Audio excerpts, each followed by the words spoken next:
Olá, queridos irmãos, olá, queridos amigos. Inicialmente, o meu desejo que todos nós possamos aprender a cultivar em nossos corações a mais nobre de todas as virtudes, o amor. E o amor, digamos assim, nas suas três vertentes principais: o amor a Deus sobre todas as coisas, o amor a si mesmo, o alto amor, e o amor ao próximo. Quando me refiro ao alto amor, a importância de amar a si, eu me lembro de Rubem Alves, poeta e escritor, que certa vez disse que o problema não é estar só, mas estar só e em má companhia. Com certeza, quem se ama nunca estará em má companhia. Quem se ama, ainda que esteja sozinho, estará em excelente companhia. E fazendo mais uma analogia, e lembrando uma vez mais Rubem Alves, que certa vez também escreveu que quem planta uma árvore diz não ao deserto. E nós poderíamos dizer que quem planta o amor diz não ao sofrimento, usando como referência o próprio Jesus, que nos ensinou que somente o amor cobriria a multidão dos nossos pecados. Que a gente possa então aprender a amar intensamente. Muito bem. O tema proposto para as nossas reflexões é exatamente este: a reeducação emocional, um caminho para a superação dos nossos traumas. E inicialmente, nós gostaríamos de fazer duas observações, duas ressalvas. Primeira é que nós estamos colocando como subtítulo um caminho. Isso quer dizer que existem outros caminhos. Nós estamos falando da reeducação emocional como uma das perspectivas para nós superarmos os nossos traumas. Toda a nossa abordagem será dentro desta linha de raciocínio.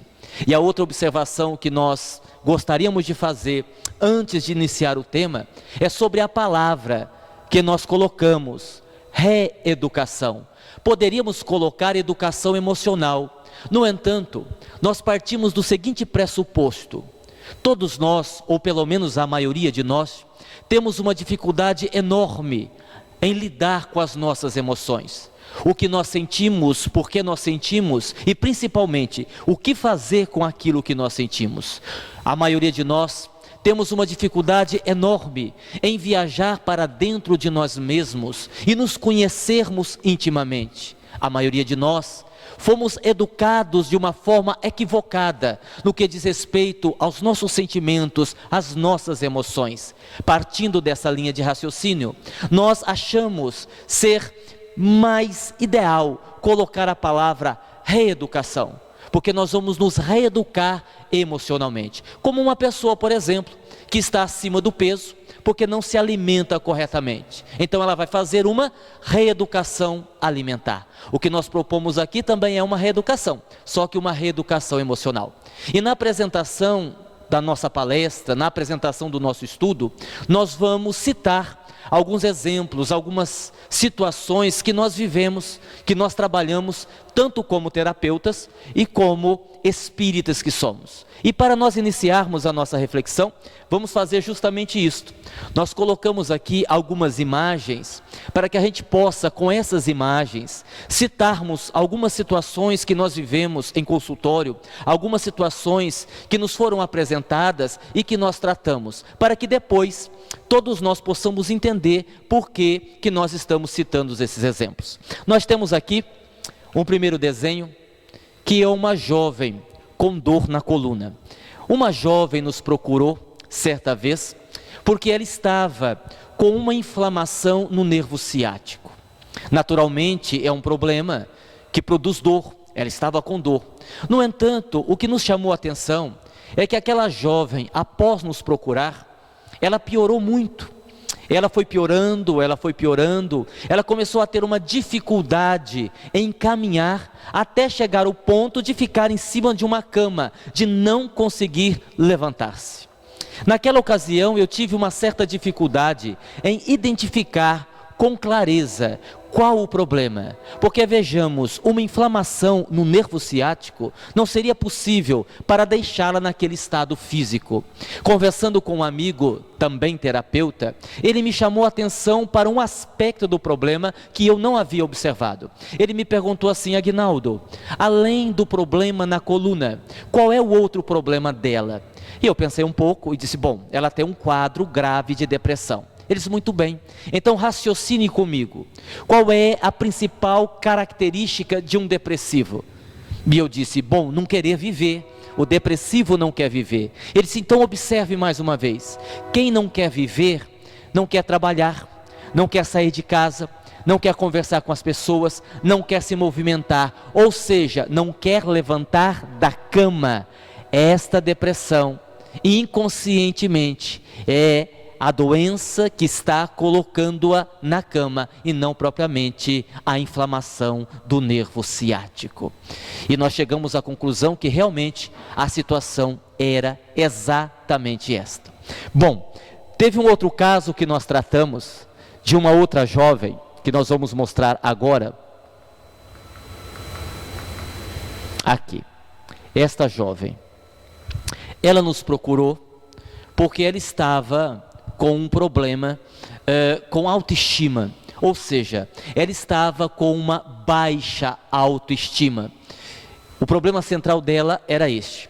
E nós conversamos, falamos sobre a importância de nós nos valorizarmos, a importância de nós nos amarmos, de novo o auto-amor. Falamos para ela que nós deveríamos dar valor a nós mesmos, pela nossa qualidade ou pelas nossas qualidades, e não com base aquilo que os outros falavam sobre nós. E quando nós estávamos quase no final da consulta, quando já íamos terminar a sessão, eu perguntei a ela: com quem você veio?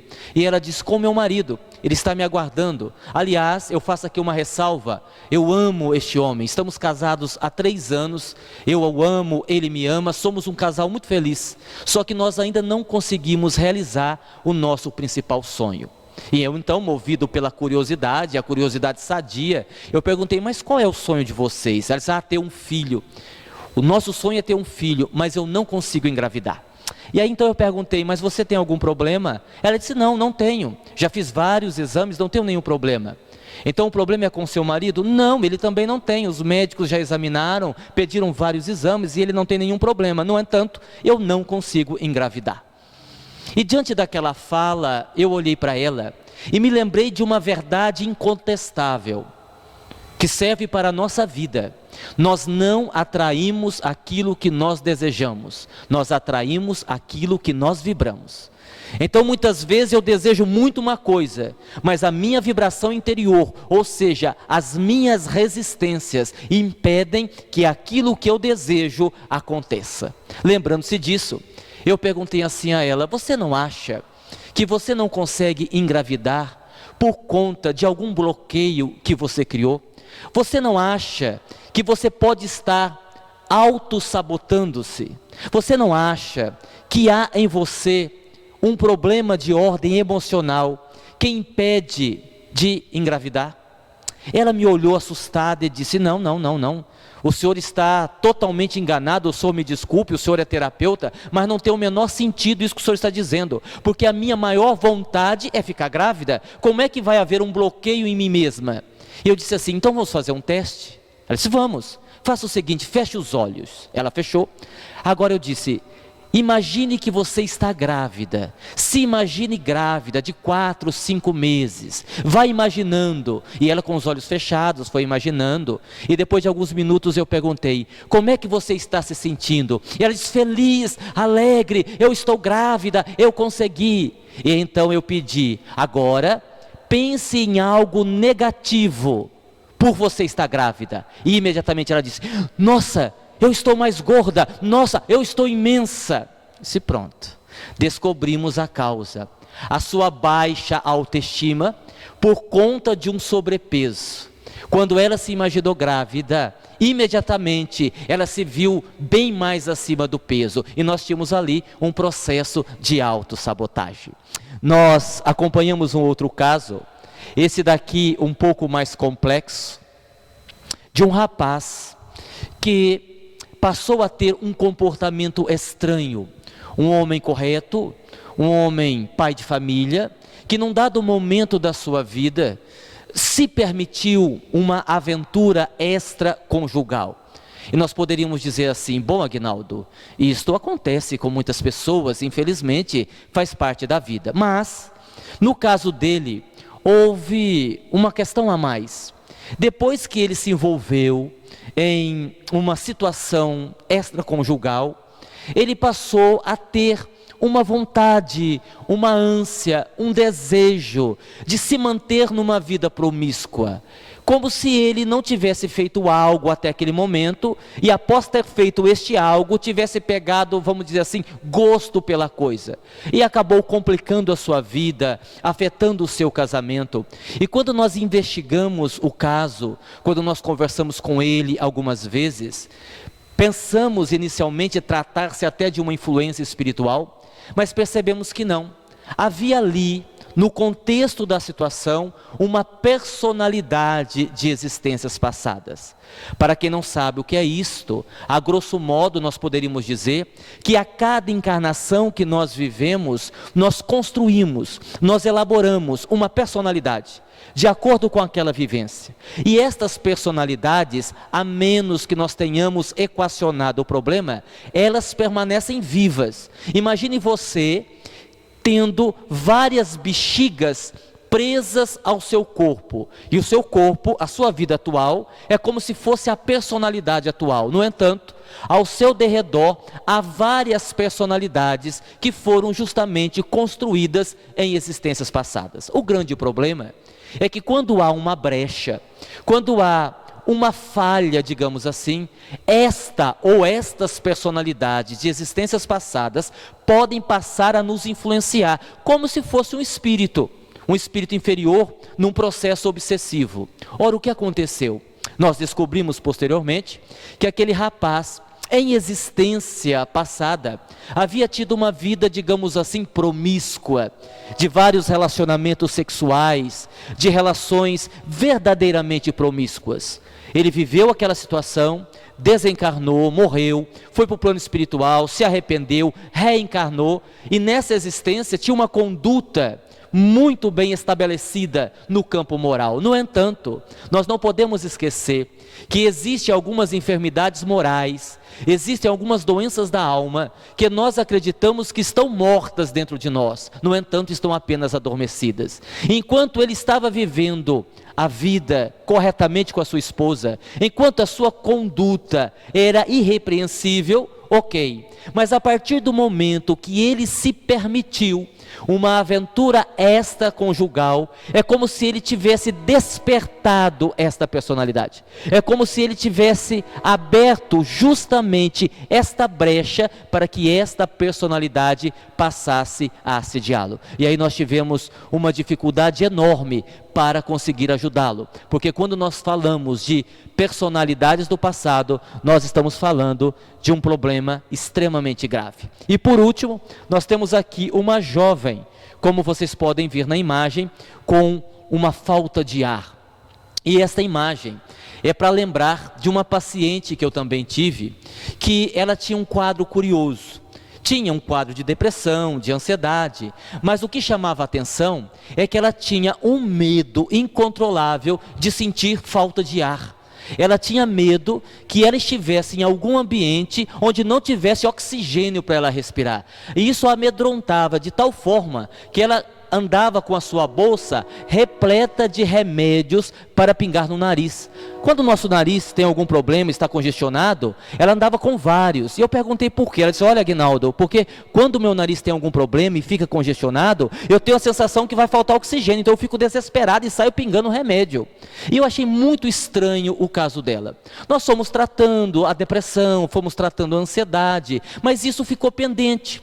Ela não havia tido nenhum trauma na infância, nada que justificasse esse medo de sentir falta de oxigênio. Um dia, quando nós já tínhamos terminado a terapia, estávamos batendo papo, estávamos falando dos problemas familiares, ela me disse: olha, Aguinaldo, a minha família sempre foi complicada, e nas outras gerações também. A minha mãe sempre comenta comigo, ela diz assim: filha, a sua tataravó foi enterrada viva. Quando ela me disse isso, espere um pouquinho, Espere, tive um insight. Repita o que você disse. Ora, Aguinaldo, eu disse que a minha mãe sempre comentava comigo que a minha tataravó havia sido enterrada viva. Tanto é que depois foram lá, exumaram o corpo e viram que ela realmente estava numa situação que era um indício de que ela tinha sido enterrada viva. E naquele momento, eu tive um ponto de apoio, fiz novas pesquisas e descobri que ela era a reencarnação da tataravó. Ou seja, todo esse medo de sentir falta de ar, todo esse medo de não ter oxigênio para respirar, era um trauma que ela trazia daquela existência passada. Certo? Então nós narramos aqui, pessoal, vários casos, 4 casos. Para que nós narramos esses casos?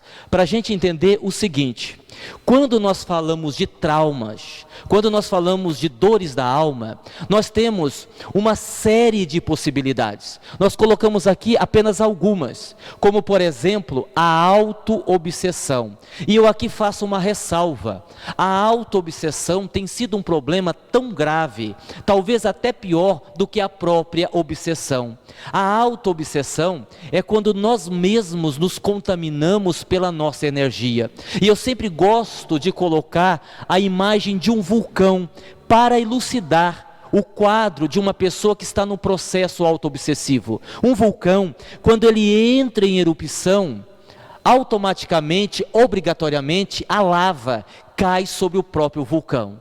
Quando nós estamos num processo auto-obsessivo, nós criamos uma energia negativa ao nosso redor e a partir daí nós abrimos uma brecha para que se instale um processo obsessivo. E aqui eu faço outra ressalva: em quase todo o processo obsessivo, houve primeiro um processo auto-obsessivo. Então nós temos a auto-obsessão como um problema gravíssimo. As formas pensamentos, que são aquelas energias que nós emitimos através dos nossos pensamentos, ou através das nossas atitudes, dos nossos sentimentos, que acabam impregnando, quando não, os locais onde nós trabalhamos, a nossa casa onde nós moramos. É como se as nossas paredes, é uma coisa estranha de se dizer, muitas pessoas vão achar estranho isso, mas é verdade. Eu já fui auxiliar o nosso grupo da nossa instituição, nós já fomos auxiliar situações onde as pessoas começaram a reclamar que estavam adoecendo com muita frequência, num lar, os moradores daquele lar, adoecendo com muita frequência, todo mundo ficava doente, não melhorava, algumas pessoas tinham sintomas de virose, outros pegavam gripe e não melhoravam. E quando nós fomos até a casa para verificarmos o que estava acontecendo, as paredes eram como se elas tivessem piche, esse piche de fazer asfalto, e esse piche escorrendo pelas paredes, ou seja, as formas, pensamentos, construções mentais que as pessoas que moravam naquele local jogavam, vamos assim dizer, e essas formas, pensamentos ali permaneciam, e isso adoece. Então a gente também chama atenção para nós que lidamos com os traumas, com as dores da alma, que nem sempre o que nós temos ali é um quadro obsessivo. Nem sempre o que nós temos nestas situações não é uma influência espiritual. Poderíamos estar falando, ou podemos estar falando de uma auto-obsessão, ou de uma forma, ou de várias formas, pensamentos que se cristalizaram no ambiente e estão adoecendo as pessoas. E assim por diante, nós temos aqui outras tantas possibilidades, os cordões energéticos, as chamadas relações tóxicas, as relações tóxicas que envolvem 2 ou mais pessoas, que geralmente são quadros que vêm dos ciclos não concluídos. Quando nós terminamos um relacionamento, por exemplo, quando nós deixamos determinado trabalho e não conseguimos nos desconectar emocionalmente. Um exemplo para ficar claro o meu raciocínio: às vezes a pessoa trabalha 20 anos numa empresa e por uma razão qualquer é demitida, e depois de ser demitida, ela a princípio não sabe porquê, mas não consegue arrumar nenhum trabalho.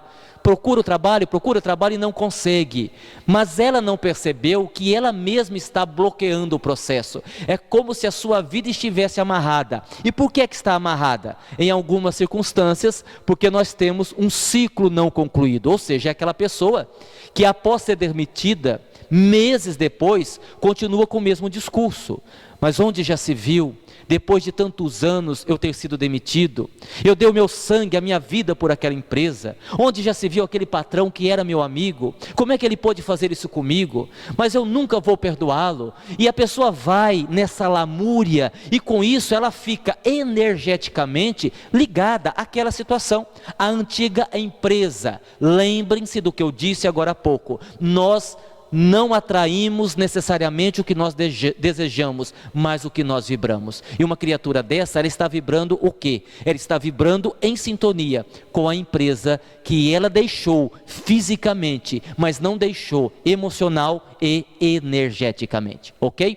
E há tantas outras, os traumas da infância, a própria inabilidade para lidar com as emoções, agora sim, as influências espirituais, aqui as múltiplas personalidades, que foi o exemplo que eu dei do rapaz, que teve aquela vida promíscua e depois, com uma atitude infeliz dessa encarnação, liberou uma personalidade e passou a sofrer um assédio dessa personalidade. E eu gostaria de fazer um outro parêntese, porque uma pessoa que está com este problema, sofrendo a influência de uma personalidade do passado, pode também sofrer uma influência espiritual e a partir daí ela passa a ter dois problemas. E nós temos aqui os problemas relacionados a reencarnações passadas, que foi o exemplo que eu dei da moça, que tinha aquele medo de sentir falta de ar.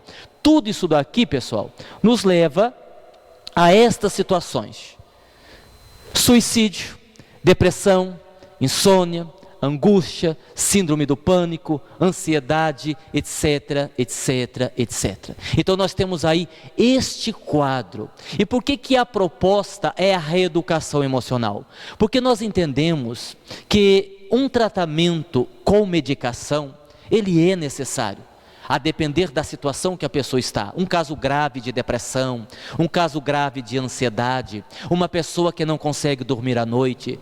Todavia, nós não podemos esquecer que esta medicação, ela tem um efeito sempre paliativo. Esta medicação, ela vai atuar no veículo físico, mas não alcança a raiz do problema. Ela não consegue chegar no centro do problema, o que desencadeou todo o processo. Ora, por quê? Porque os traumas, sejam eles de encarnações passadas, sejam os traumas da infância, sejam quais forem, sempre residem na alma, no espírito, no ser imortal. E enquanto nós estivermos apenas tratando do corpo, tratando de um órgão, nós nunca chegaremos à cura daquilo que nós estamos sofrendo. Ou seja, quando nós falamos de reeducação emocional, nós estamos falando da proposta de Sócrates, do conhece-te a ti mesmo, para que a gente consiga elaborar uma reeducação emocional, para que eu consiga mudar sentimentos, mudar pensamentos, mudar conduta.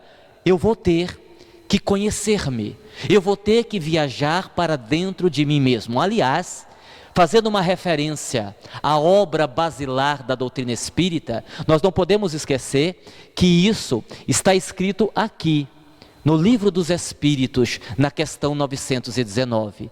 Para mim, esta é uma das perguntas mais profundas da obra basilar da doutrina espírita, porque nesta questão, a 919, Allan Kardec indaga: qual o meio mais prático e mais eficiente para aperfeiçoar-se nesta vida, resistindo à tentação do mal? Ora, é exatamente isso que nós estamos buscando.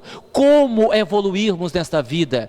Como vivermos a vida sem cairmos nas armadilhas das tentações? E as entidades venerandas respondem a Allan Kardec: dois pontos, um sábio da antiguidade já disse, conhece-te a ti mesmo. E eles estavam falando nada mais, nada menos do que o nosso Sócrates, a proposta do conhece-te a ti mesmo. Sabe, meus irmãos, é preciso lembrar uma coisa: uma das principais situações que muda na nossa vida, quando nós decidimos nos conhecer, é porque nós conseguimos fazer uma releitura dos nossos sentimentos. E é impressionante Já que nós estamos falando de reeducação emocional, eu preciso aqui deixar bem clara a minha postura de terapeuta. Eu acredito, e todos os meus tratamentos, as minhas palestras, quando nós falamos sobre autoestima, se alicerça nessa linha de raciocínio. Eu acredito que grande parte dos nossos problemas tem como causa a nossa inabilidade para lidar com os nossos sentimentos. Eu já tive provas desta verdade. Vou contar um exemplo para vocês. Eu estava, outro dia, almoçando com 2 amigos. Um deles, inclusive, uma pessoa muito culta, um professor, uma pessoa muito inteligente, um médium e também terapeuta. E havia no local um outro amigo. Esse terceiro amigo, em dado momento, me disse assim: Aguinaldo, eu sei que não é o momento, eu sei que não é a hora, mas eu sei que você é terapeuta, e eu estou com um problema e eu gostaria de lhe pedir um conselho. Eu disse: pois não, você pode falar, se não houver problema, este meu amigo está presente. Não há problema algum. Sabe o que é? Eu tenho tido uma dificuldade no campo sexual. Sabe, há momentos em que eu consigo a ereção. Vamos observar esse exemplo. Há outros momentos em que eu não consigo a ereção. Ou seja, eu estou tendo uma dificuldade no campo sexual. E é estranho porque eu fiz alguns exames e um dos exames mostrou que eu estou com uma baixa na testosterona, ou seja, a minha testosterona está baixa, e é isso que está causando o problema. No entanto, o médico não conseguiu entender, porque o resto está tudo muito bem. Agora você veja, eu tenho 39 anos, o colesterol está ótimo, triglicérides está ótimo, eu não bebo, eu não fumo, eu faço exercícios. Então o médico não entendeu por que a minha testosterona está desse jeito, e eu não consigo entender. O que é que você acha? Pode ser alguma coisa espiritual? E este meu amigo, então, pedindo licença a ele, passou a conversar com esse amigo e disse assim para ele: o senhor gosta muito de sexo, não gosta? E ele, um tanto que constrangido, disse: sim, eu realmente gosto muito de sexo, é algo que eu não consigo ficar sem. E o meu amigo então continuou dizendo assim: e por conta disso o senhor trai a sua esposa, não trai? E ele ficou um tanto que mais constrangido ainda, e o amigo disse: não, fique tranquilo, não estou lhe julgando, eu estou tentando ajudá-lo. E aí então ele admitiu, disse: não, é verdade, como eu tenho essa necessidade de sexo diariamente, eu já por várias vezes inclusive traí e continuo traindo a minha esposa. E o meu amigo fez a terceira pergunta: e isso lhe deixa muito mal, não deixa? Ele disse: sem dúvida, isso me deixa péssimo, porque eu sou espírita, eu sei que o que estou fazendo é errado, é ilícito, e eu me arrependo, fico com pena da minha esposa, mas não consigo me controlar. Então o meu amigo disse assim: pois bem, analise bem, quando o senhor trai a sua esposa, o senhor sente culpa. Esse mal-estar que o senhor diz que sente é culpa. A sua culpa faz o senhor sentir uma imensa raiva do sexo e do seu órgão genital. Ao sentir raiva do sexo e do órgão genital, o senhor baixa a sua testosterona. O seu problema é emocional. Ele disse: nossa, então o meu problema é culpa? Ele disse: não, o seu problema é conduta. O senhor, aprendendo a conduzir o sexo com respeito, deverá parar de trair a sua esposa. Parando de trair a sua esposa, o senhor não sentirá culpa. Não sentindo culpa, a sua testosterona voltará ao normal. Então, exemplos como estes nos mostram o quanto o fator emoção, o fator sentimento influencia na questão da saúde ou da enfermidade, do equilíbrio ou do desequilíbrio, ok? Bom, continuando a nossa reflexão, aqui nós vimos a questão do Livro dos Espíritos. Olha aqui, isso aqui é fantástico, é exatamente isto: autoconhecimento. O autoconhecimento, ele faz com que a gente tenha, primeiro, uma releitura dos nossos sentimentos, porque nós nunca poderemos esquecer que toda atitude é movimentada por um sentimento. Tudo que eu faço, houve primeiramente um sentimento que me movimentou a fazer aquilo. Então eu preciso prestar atenção no sentimento ou nos sentimentos que estão me movimentando naquela minha atitude. Exemplo: quando uma mãe que tem um filho adolescente não aprova nenhuma nora, toda namorada que ele apresenta nunca serve para ela, nós poderíamos dizer que isso é cuidado de mãe. Nós poderíamos dizer que isso é amor de mãe, mas também pode ser um sentimento de posse. Qual é o sentimento que está movimentando essa mãe? O desejo que o seu filho seja feliz ou aquela ideia, o meu filho é meu e eu não quero dá-lo a nenhuma outra mulher? Qual é o sentimento? Quando uma amiga chega para outra porque comprou um vestido novo e pergunta assim: olha, comprei esse vestido novo, o que você acha? Aí a amiga olha e diz assim: olha, o seu vestido está lindo, mas lhe deixa um pouco gorda. E aí nós haveremos de questionar qual foi o sentimento que movimentou a opinião da amiga. Uma opinião sincera, ou ela ficou com uma inveja danada, e como inveja que jogaram um balde de água gelada, dizendo que o vestido deixava a amiga gorda. Qual é o sentimento? À medida que nós nos aventuramos em nos conhecermos, nós vamos fazendo essa releitura dos nossos sentimentos. O que é que eu estou sentindo realmente? É raiva? É medo? O que é que está me movimentando? Quando nós fazemos autoconhecimento, nós amadurecemos emocionalmente.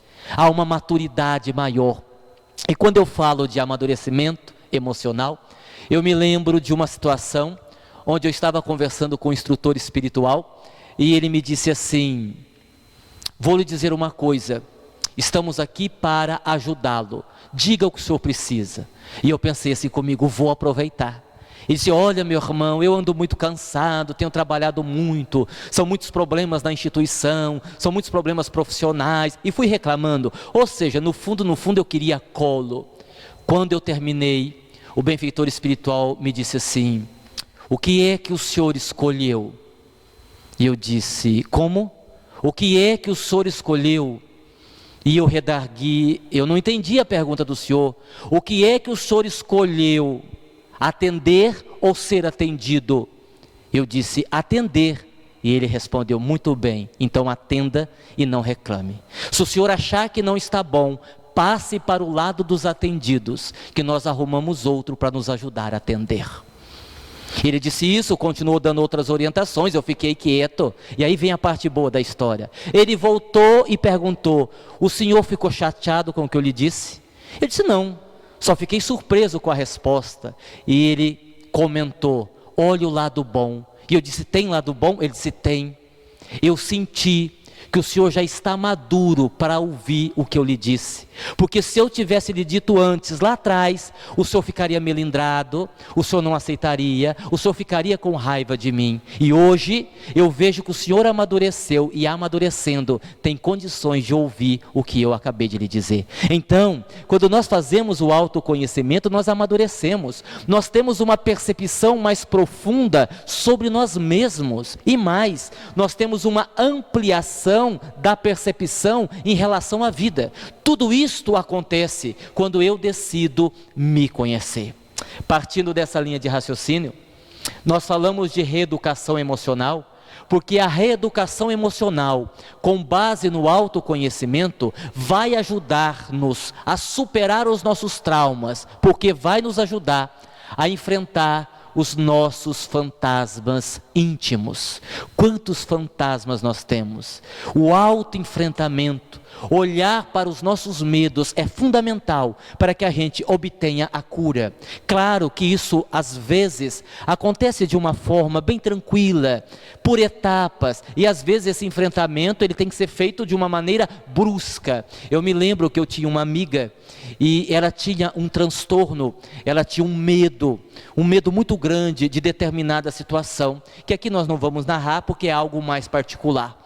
E eu então um dia decidi ajudá-la a se curar, porque ela estava fazendo terapia há muito tempo, a terapia havia sido boa até aquele momento, mas havia chegado o instante de algo mais radical. Eu a deitei na maca e disse para ela: olhe, você vai agora, junto comigo, recordar do momento em que você viveu a situação traumática e desencadeou o processo.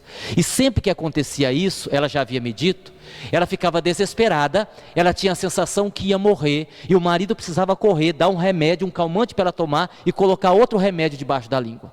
E aí ela me olhou e disse: Aguinaldo, você tem certeza? Eu disse: tenho. Mas se acontecer alguma coisa, fique tranquila, não vai acontecer nada. Mas Aguinaldo, quando eu me lembro da situação, eu entro em pânico, eu tenho crise. Fique tranquila, eu disse, porque eu estava tranquilo.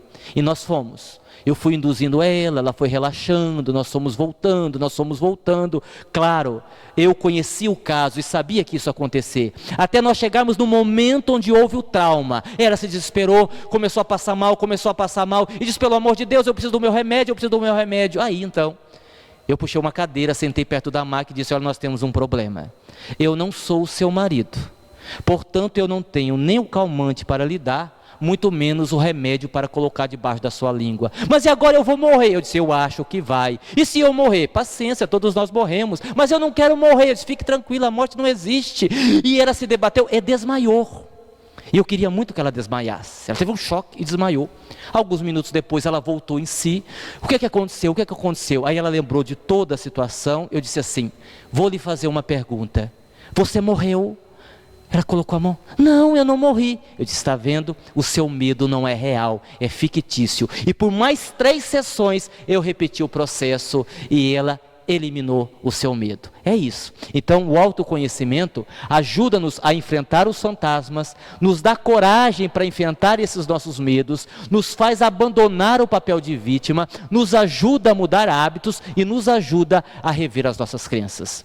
Todavia, é preciso que a gente diga: esse processo de reeducação emocional para superar os nossos traumas é um dos processos mais dolorosos que existe.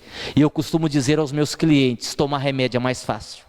Porque quando eu tomo remédio, o meu único compromisso, a minha única responsabilidade é não esquecer de tomar o remédio. E o resto é por conta do médico, é por conta dos exames. E se o remédio não está fazendo efeito, eu volto lá, ele me dá uma miligrama maior, então vai fazer efeito. Nesse processo não, é você que faz, é você que realiza.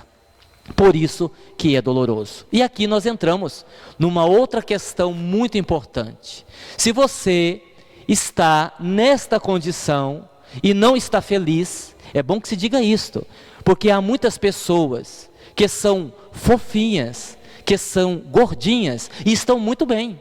Quando nós falamos em regime, seria preciso entendermos, e aqui para quem tem baixa autoestima, é bom que entenda isso: você não tem que fazer um regime para se encaixar no padrão de beleza divulgado pela mídia. Isso é uma bobagem, porque cada pessoa tem o seu valor, cada pessoa tem a sua beleza. Nós somos únicos, nós somos como impressão digital, nós somos únicos e cada um de nós temos a nossa beleza, estando assim ou estando assim. Mas suponhamos que você esteja assim e não esteja feliz estando assim. Ora, o que é que você vai fazer? Simples, você vai fazer exercícios. Você vai fazer exercícios. E através desses exercícios você vai atingir o seu objetivo. Agora, pensemos. Sejamos racionais. Você não vai fazer um exercício durante uma semana e vai perder 10 quilos. Você não vai começar um regime na segunda-feira e quando chegar na sexta você está bem mais magro. É um processo.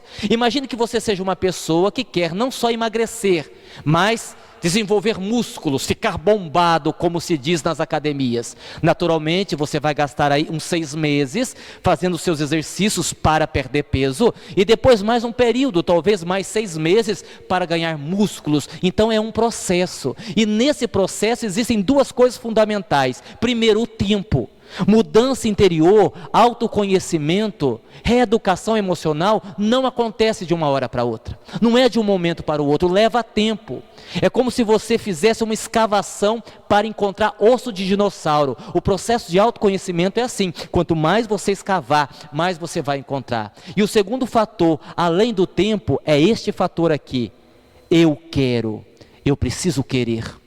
Eu preciso vencer as minhas resistências. Quando eu quero, eu venço os meus traumas. E eu coloquei aqui essa palavra, o perfeccionista, porque o perfeccionismo, ele é um problema, é uma neurose que atinge muitas pessoas. E falando de exercício, eu me lembrei de uma cliente que tinha esse problema. Perfeccionista.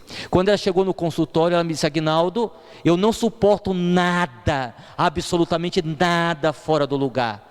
Um cabelo no chão, já me deixa aflita. E nós começamos a fazer um trabalho com ela, primeiro teórico, e chegou no momento em que nós tínhamos que partir para isso, para o exercício. Eu disse, você realmente quer? Porque olhe, mais uma observação, expressões do tipo, eu não dou conta, eu não consigo, eu não posso, significa sim, eu não quero. Quem diz que não pode, quem diz que não consegue, quem diz que não dá conta, no fundo, ele está querendo dizer, eu não quero. Então a pessoa precisa querer, porque se ela não querer, ela não vai conseguir. Outro dia atendendo uma jovem de 52 anos, que nos procurou com a mãe, foi a mãe que a levou, e depois de nós explicarmos o objetivo da terapia holística, eu perguntei a ela, o que é que ele traz aqui? Para que ela dissesse o seu problema, e ela respondeu, minha mãe. Eu disse, como? O senhor perguntou o que me traz aqui. Minha mãe, eu vim por causa dela, ela que me trouxe. Então eu disse assim, pode se levantar, pegar o seu dinheiro de volta e voltar aqui quando você quiser vir, não quando a sua mãe quiser trazê-la. E aí a mãe, uma senhoria de 70 anos, me interrompeu e disse, não, Aguinaldo, por favor, eu sei que você é um bom terapeuta, eu tenho certeza que você pode ajudar a minha filha. E eu me virei para aquela mãe aflita e disse, a senhora está prestando atenção no que a senhora está falando? A senhora está ouvindo o que a senhora está dizendo?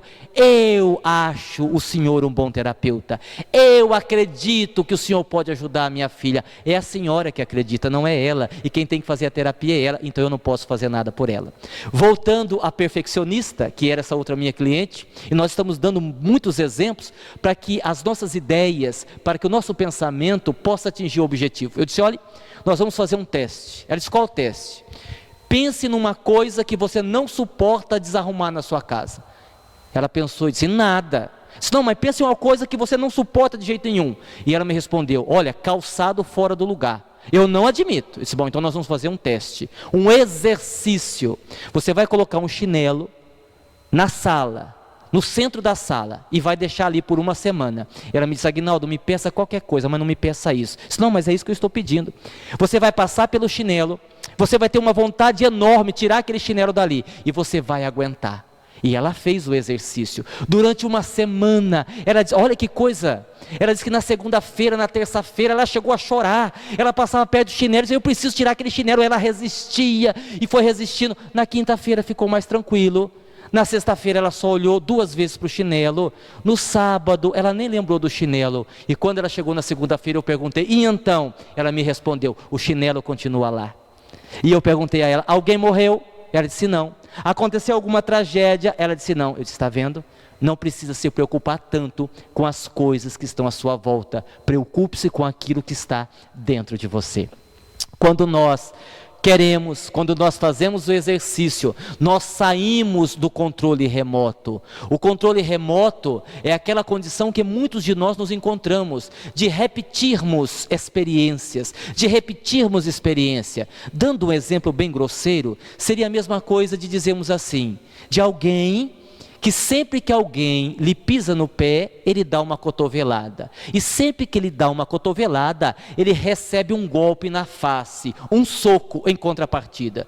E isso já aconteceu várias vezes. Ele deu a cotovelada e recebeu um golpe. Ele deu uma cotovelada e recebeu um golpe. E num dado momento, não aguentando mais receber golpe, ele diga assim, olha, eu não aguento mais receber golpe. Seria o caso de nós dizermos, por que você não para de dar a cotovelada? Se alguém lhe pisar no pé, de agora em diante, em vez de dar a cotovelada, diga à pessoa, Senhor, você pisou no meu pé. A pessoa vai pedir desculpa, você não dará a cotovelada e ela naturalmente não lhe dará o golpe na face. Isto é sairmos deste controle remoto que muitas vezes se transforma a nossa vida. E aqui por último, o azar. O azar muitas vezes tem a ver também com esse condicionamento. Existe uma coisa muito importante que nós precisamos aprender a fazer na nossa vida, dentro da proposta da reeducação emocional, que é justamente reeditar as nossas emoções. Quando eu vivo uma experiência ruim, uma experiência negativa, eu preciso entender que aquela experiência que me ocorreu não significa que vai ocorrer de novo. Normalmente nós temos uma dificuldade de reeditar as nossas emoções. Aguinaldo, eu não entendi o que você está querendo dizer. Vou dar um exemplo. Imagine uma jovem que tenha um ideal, um sonho, casar-se. Aí ela se casa e não é feliz no seu casamento. Ela é traída e depois ela é abandonada. E após ser abandonada, ela diz assim para si mesma: nunca mais vou arrumar ninguém. Nunca mais vou me casar, porque eu tenho certeza que isso vai acontecer de novo. E ela se fecha. E isso é não reeditar as emoções.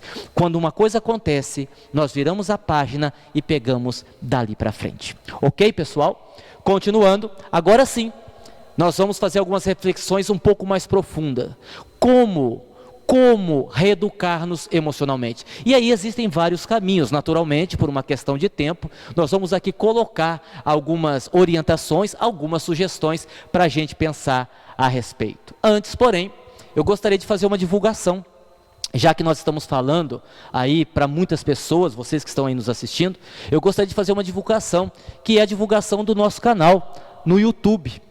Esse canal no YouTube, ele contém várias palestras, vários estudos. Nós temos lá uma playlist de vários temas diferentes e que está lá à disposição no YouTube, gratuitamente. Você, quando entrar no YouTube, você faz o seguinte: você digita Aguinaldo Paviani, terapeuta e escritor. Digitando Aguinaldo Paviani, terapeuta e escritor, você vai chegar no nosso canal. Quando você vê o nosso canal, que é uma foto, onde eu estou muito bonito, claro, como sou, eu estou debruçado assim, muito belo, e ali está o canal. Você se cadastra. Se cadastrando, sempre que nós lançarmos um vídeo novo, você recebe o aviso no seu note, no seu celular, e assim, toda semana nós estamos postando um tema novo. Toda semana nós estamos postando, e são temas ligados à terapia holística, temas ligados à autoajuda, temas ligados à própria doutrina espírita. Nós já temos vários vídeos lá. Então entre, porque você também entrando e nos prestigiando, você também nos auxilia, porque a gente tem divulgado este canal, tem divulgado as palestras, os estudos, e também temos divulgado os nossos livros. E sempre que você assiste uma palestra, você adquire um livro da editora Sintonia, você auxilia o trabalho assistencial da casa Caminho de Damasco de Votuporanga. Então fica feito o convite, entre lá, nem que for por curiosidade, tem muita coisa boa, ok? E ainda na propaganda, né, nós fazemos aqui a divulgação. Essa nossa palestra, esse nosso estudo, foi baseado em 3 obras. Na obra Evoluir dá Trabalho e Se Eu Não Quiser, que é uma obra psicografada, na verdade ela não é minha, eu fui apenas um instrumento. E em outros 2 livros, este sim de minha autoria, que eu escrevi como terapeuta, Vida, Seu Maior Patrimônio, e o livro Um Caso de Amor com a Vida. Esse aqui é o primeiro volume e esse aqui é o segundo volume. São obras que falam sobre depressão, sobre ansiedade, convivência e principalmente reeducação emocional. Você pode comprar nas distribuidoras, você pode pedir pela loja virtual, você consegue fácil, ok? Bom, deixando a propaganda de lado, vamos lá, as sugestões. Uma das sugestões principais: tome cuidado com aquilo que você pensa, porque o pensamento pode curar, mas também pode adoecer. E eu gosto muito dessa imagem simbólica aqui, ó, das gavetas. Eu tenho trabalhado muito os meus clientes, principalmente aqueles que têm o pensamento muito acelerado. Quem é que tem o pensamento acelerado? Os ansiosos. A pessoa ansiosa, ele impõe à sua mente, ao seu cérebro, um pensamento acelerado e sem descanso. Isso vai gerar, claro, uma estafa, um estresse, uma insônia e muitas coisas mais. Quando a gente coloca aqui as gavetas, eu quero fazer a seguinte comparação. Imagine que os seus problemas sejam gavetas.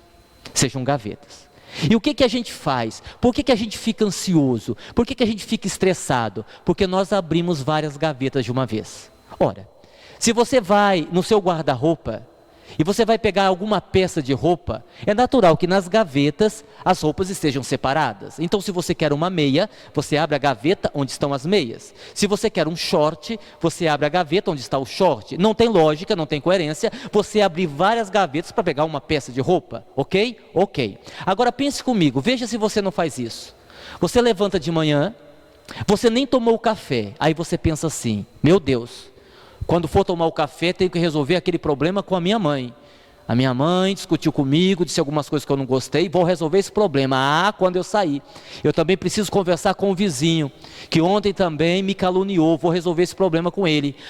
Eu estou aqui me lembrando, quando eu chegar no meu trabalho, não será um dia fácil, porque eu vou ter que resolver aquele problema. Ou seja, antes do café da manhã, você já abriu 3 gavetas. Percebeu? Não há cérebro que aguente um negócio desse. Então faça um compromisso com você mesmo, dentro dessa proposta de reeducação emocional, para que você possa vencer os seus traumas. Abra uma gaveta de cada vez. Resolva o problema com a sua mãe. Resolvido o problema, você fecha a gaveta, coloca um cadeado, e aí sim, você vai abrir a gaveta relacionada ao seu vizinho ou à sua vizinha. Porque nós não podemos esquecer, e muitas pessoas vão se dizer, mas Aguinaldo, se nós trazemos os traumas de outras encarnações, se os meus traumas estão relacionados a situações que eu vivi na infância, se os meus traumas estão relacionados a experiências que eu tive no processo onde eu estava sendo gestado no útero materno, o que é que esses comportamentos podem ajudar na superação do meu trauma? Simples, porque qualquer trauma que seja, há um processo chamado retroalimentação do trauma. Então toda vez que eu mantenho um comportamento, eu vou retroalimentar aquela situação que existe em mim e que me faz sofrer. Então se eu mudo o comportamento, se eu mudo a minha diretriz, se eu mudo o sentimento, se eu, por exemplo, aqui dentro dessa proposta, dessa sugestão, aprendo a abrir uma gaveta de cada vez, eu vou controlar a minha ansiedade. Controlando a minha ansiedade, não importa se esse trauma, se essa situação neurótica da ansiedade, e aqui estamos falando da ansiedade negativa, porque nós também temos ansiedade positiva. Suponhamos que você tenha uma ansiedade negativa que te prejudique, independente se essa ansiedade começou na infância, numa experiência quando você era adolescente, ou se você trouxe de encarnação passada. No momento que você tem esse controle, que você segue esta sugestão, você controla a ansiedade. Naturalmente você não caminha, por exemplo, para uma síndrome do pânico. Então você barra o processo, você entendeu? Então essa é uma das sugestões, abra uma gaveta de cada vez.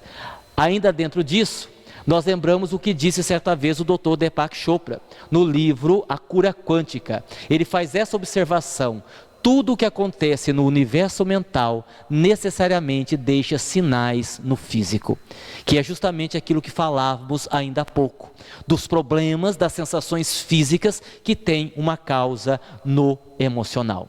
Para exemplificar, nós temos aqui um senhor doente, para lembrar uma situação que nós vivemos com um amigo. Este amigo, ele tinha câncer. E não sabia que tinha câncer.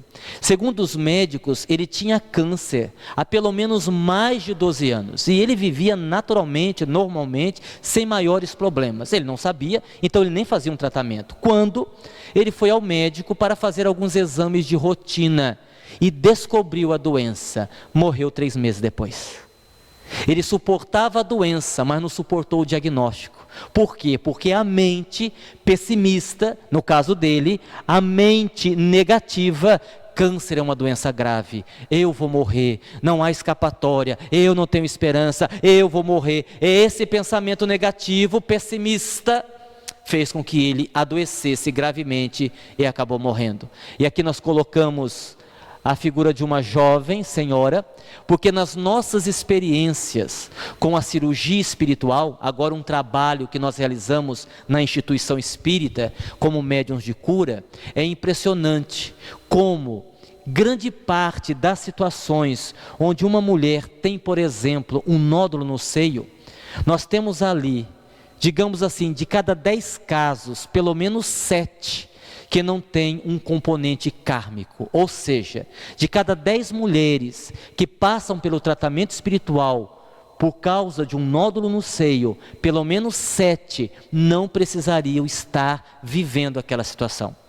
Mulheres que foram submissas, mulheres que foram maltratadas, mulheres que aguentaram tudo calada, mulheres que ficaram magoadas, mulheres que foram guardando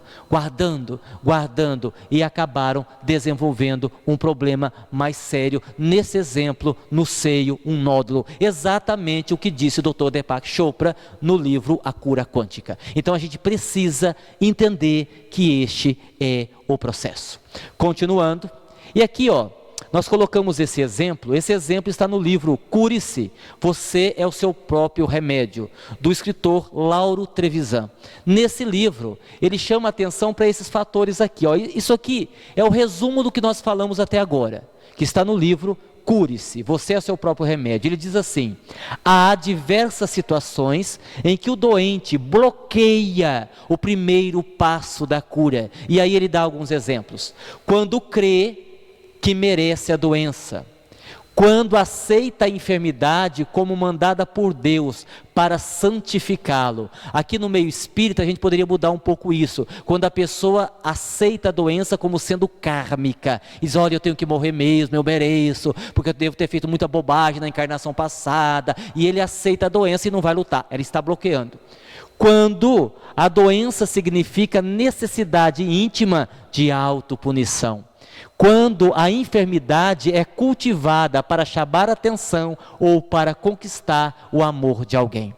E aí você que está nos assistindo, reflita se você não se encaixa em alguma situação dessa. É preciso pensar bastante. Continuando, permaneça no presente, esqueça o passado, esqueça o futuro. É uma situação que também gera muito sofrimento, muita dor. As pessoas ressentidas, as pessoas magoadas estão presas no passado. E as pessoas ansiosas estão presas no futuro. Uma das medicações mais eficientes para você ter qualidade de vida é: viva o presente. Viva um dia de cada vez, por uma razão muito simples: nós não temos poder sobre o que passou e nós não temos poder sobre aquilo que ainda não chegou.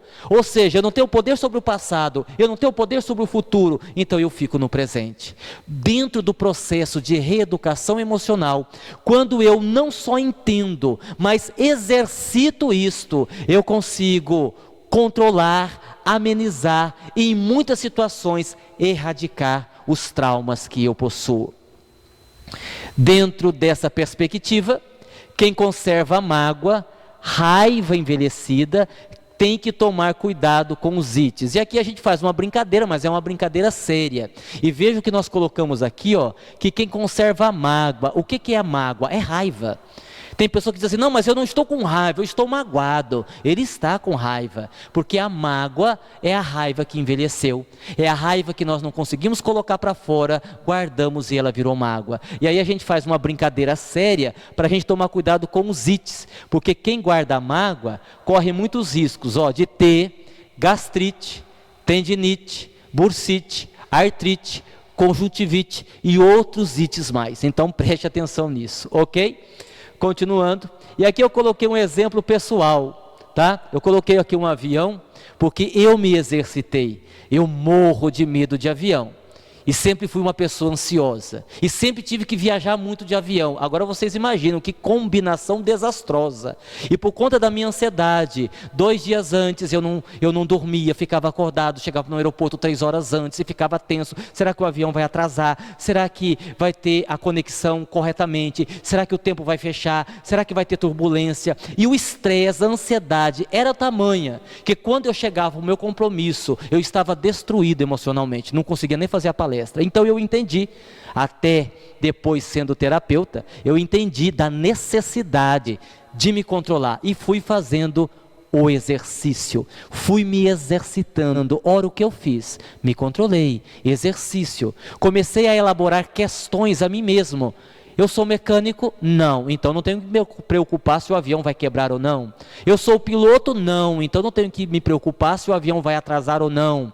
Eu sou Deus? Não, então eu não tenho que me preocupar com a turbulência, porque são todas coisas que eu não tinha e não tenho controle. Dentro desse exercício, consegui vencer em 80% a minha ansiedade, mas já é uma grande coisa. Perdoe-se. Dentro da proposta da reeducação emocional, para superarmos os nossos traumas, o auto-perdão, assim como o auto-amor, é fundamental. Ora, por que nós afirmamos isso? Porque existem inúmeros casos de pessoas que não conseguem vencer os seus traumas por conta da culpa. E aí eu me lembro, e coloquei aqui, de algumas palavras do espírito irmão José, no livro Pai, Perdoa-lhes. Neste livro, irmão José chama atenção dizendo assim: perdoar-se é não viver se martirizando por este ou aquele deslize cometido. Acautela-te, no entanto, para que a excessiva complacência contigo não te endosse a conduta em novas quedas e equívocos. Ou seja, eu não posso sentir aquela culpa que vai me destruir, mas eu preciso sentir o incômodo de estar culpado para não voltar a errar como eu errei. Então, a atitude de perdoar-se é extremamente importante para que a gente consiga vencer as nossas dificuldades. E aí muitas pessoas dizem assim: mas eu não consigo me perdoar. Por que é importante se perdoar? Por que é importante não sentir culpa? Por causa disso. Raciocinem comigo. Se Deus, que é Pai, não condena seus filhos, qual a razão de você se condenar? O erro faz parte da caminhada, não somos super-heróis. Sentir-se culpado significa, de certa forma, permanecer na zona de conforto. E último, o caminho para a libertação não é a autopunição, mas a reparação. Então, quando eu erro, eu sinto-me culpado, mas eu não fico na culpa, porque é ficar na zona de conforto. Eu vou além, eu reparo aquele erro que eu cometi. E 4, aprenda a se posicionar perante a vida e os outros. Não é o que os outros te fazem que te prejudica, mas como você reage àquilo que os outros te fazem. Nós precisamos entender esse processo. Mas Aguinaldo, vocês poderiam me perguntar, por que quando eu melhoro, tudo piora? Não é que tudo piora, é que quando você melhora, você está em melhores condições de enfrentar todos os seus problemas que até então você não tinha condições de enfrentar, ok? E então, o ideal é isso. Falando de auto-perdão, falando de auto-amor, esta frase está no livro Inteligência Emocional e Autoestima, da psicóloga doutora Lourdes Possato. Ela diz assim: o ideal é que, antes de se apaixonar por alguém, você se apaixonasse por si mesmo, por seus ideais, por suas metas, pela vida dentro de você. E é uma realidade fantástica. Posicionamentos que adoecem, dentro dessa mesma perspectiva. Reclamar de coisas que você não pode mudar, por exemplo, o tempo. Está chovendo, que péssimo. Ora, mas você não tem poder sobre o tempo. Ter o desejo de mudar o outro, não aceitar o corpo que tem, porque você vai para a autorrejeição, não aceitar a vida como ela é, preocupar-se demasiadamente com a opinião alheia e, por último, amar o próximo e não amar a si mesmo.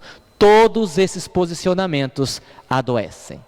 Muito bem, o nosso tempo está terminando e eu gostaria de deixar aqui algumas reflexões finais. A primeira é esta. Existem 2 regras básicas para ter saúde. E essas regras também estão no livro Cure-se, você é seu remédio. Primeira regra: toda cura é, na verdade, um processo de autocura. Segunda regra: não esquecer a primeira regra. Basicamente isso. E dentro dessa linha de raciocínio, olha que interessante esse pensamento. Prestemos atenção.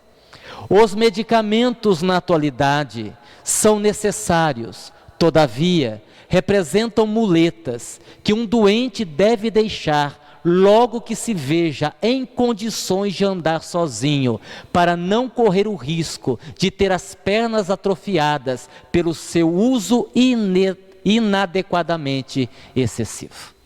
Essa recomendação está no livro Ícaro Redimido. E mais uma observação, que também está no livro Ícaro Redimido. Sem a urgente reforma dos atos e sentimentos, não se deve esperar benefício algum de drogas introduzidas em nosso delicado metabolismo psíquico. Nosso remédio mais urgente é a evangelização das condutas moralmente impróprias, responsáveis pela semeadura de todos os nossos males. Não deixa dúvidas, é isto. Nós precisamos mudar a conduta. Nós podemos e devemos e precisamos mudar a forma de pensar, mudar a forma de sentir. E para encerrar, para finalizar, você pode estar pensando assim: mas Aguinaldo, eu vivi traumas terríveis, A minha infância foi terrível. Ou você pode dizer, mas eu tive uma adolescência problemática, complicada. Não fui amado pelo meu pai, não fui amado pela minha mãe. Ou ainda você pode justificar, mas eu trago esses problemas de existências passadas. Como dar conta de tudo isso? Nós finalizamos com uma recomendação extraordinária do nosso mestre Chico Xavier, que disse assim: embora ninguém possa voltar atrás e fazer um novo começo, qualquer um pode começar agora e fazer um novo fim. É isto. Comece agora, independente do que se você viveu, comece agora e termine bem a sua encarnação. Muito obrigado, muita paz e que Jesus nos abençoe.